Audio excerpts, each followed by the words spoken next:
ito bayad.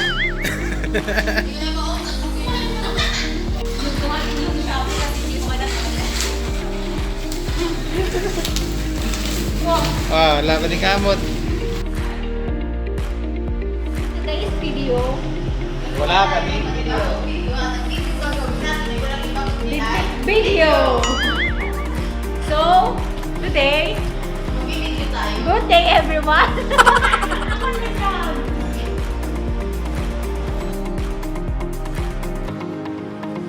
Ayusin mo. Kasi kukunin ko. Huwag mong punitin yung resibo. Oo nga, kukunin ko yung resibo. Baka kulang.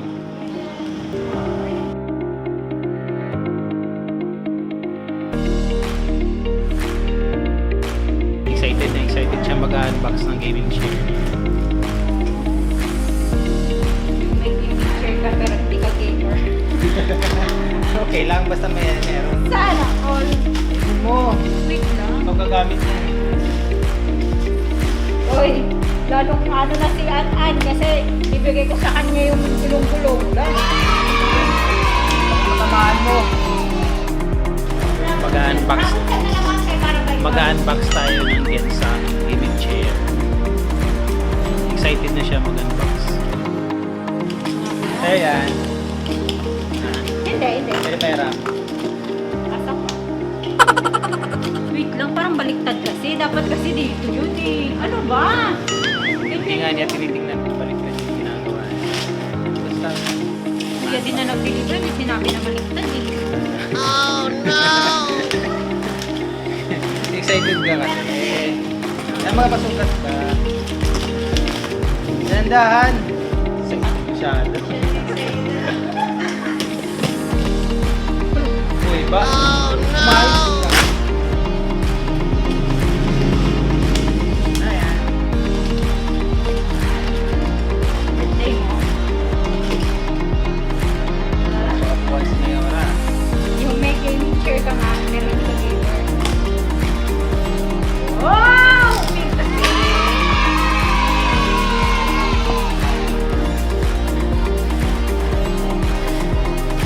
Ano to? Pasan to? Ikaw Ikaw mag-asimbol. Wow, ganyan.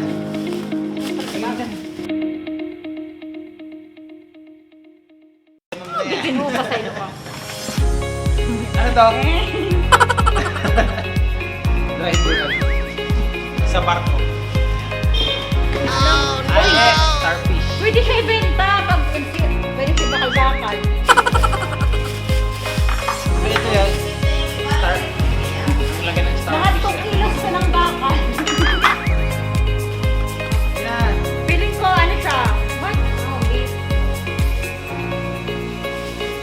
Diyos ko, anong ginagawa ko sa mga ano to? Gulong. Gulong ng palad. Battery to. Di battery yan eh. Yung waker. Ano to? Ginagawa mo? Ayan. Bigan mo. Bukan mo, bigan. Ang daming puputukan yan, Ana. Yan, kaya mo yan. Yan na. Yan na siya. May may napadaan.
share. Yun! Tara na.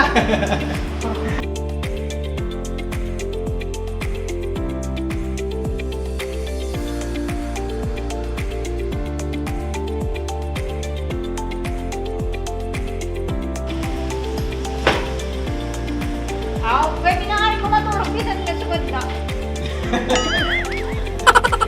Dili na ako, na pa rin. So yun, no? Nakita nyo kanina yung unboxing natin at kung paano natin ikinabit. Maganda siya. I-recommend ko siya. Kasi komportable nga talaga siyang gamitin. Especially kung naka-aircon ka, maganda siya. Hindi siya mainit. At saka meron din siyang disadvantage. Hindi sa pang-ano, hindi sa pang-ano doon sa mga medyo may kalakihan, mga malalaking tao at mabibigat. Hindi siya ganun ka recommended para sa inyo. Hindi ko kayo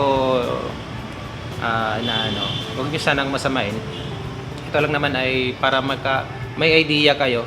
Kasi kung mabigat ka, parang mahilig kang plastic lang kasi dito niya. Medyo light lang. So kung mabigat ka, parang baka hindi nakakayanin yung bigat mo.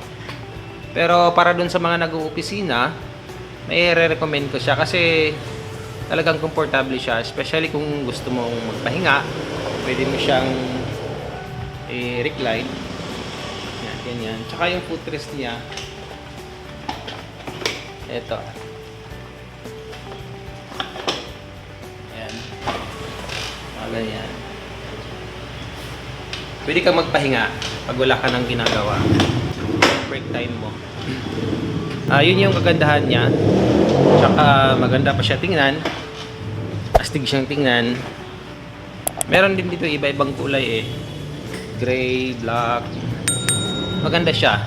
Kasi tayo yung nagtatrabaho para mabili natin yung gusto natin at maging komportable yung pagtatrabaho natin.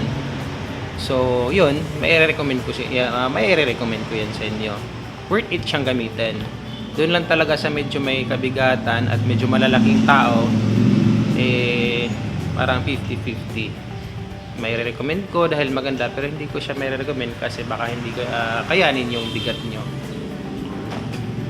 Sana ay nabigyan ko kayo ng idea kung gusto niyo mang bumili ng ganito para mas komportable yung pagtatrabaho ninyo.